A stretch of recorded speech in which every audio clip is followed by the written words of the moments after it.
জন্মদিনের শুভেচ্ছা এবং অভিনন্দন।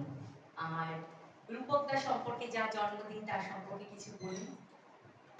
রূপকদা মানেই হচ্ছে গোফের তলায় একটা ছোট্ট মিষ্টি হাসি, আর তনুর হাজার বকাতেও মিষ্টি মিষ্টি দুষ্টুমি।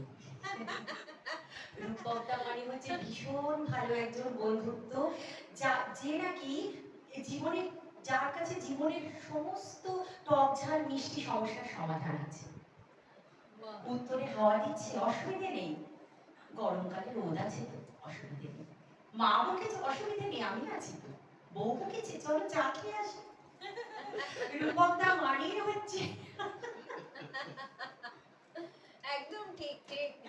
জীবনের সমস্ত সমস্যায় তার কাছে সমাধান আছে।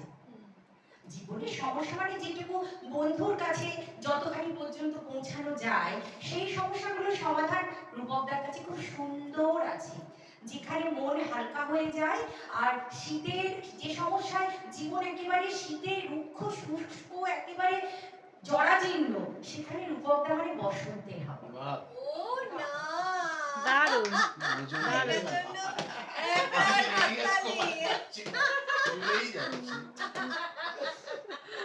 ফুলে নেই সমাজে। আবারও রূপকদাকে অনেক অনেক শুভেচ্ছা, এবং আমাদেরকে এভাবে আমাদের জীবনে বসন্তের হাওয়া দিয়ে, যাতে ছোট ছোট সমস্যাগুলোর, আমার উত্তরের হাওয়ার সমস্যা, গিয়ারে যদি কোনো জীবনের ছোট সমস্যা থাকে, তার পলির অমৃতার, তনুশ্রীতার সমস্ত ছোট ছোট সমস্যার সমাধান রূপকদার গোফের নিচের ওই মিষ্টি হাসিতে লুকিয়ে আছে।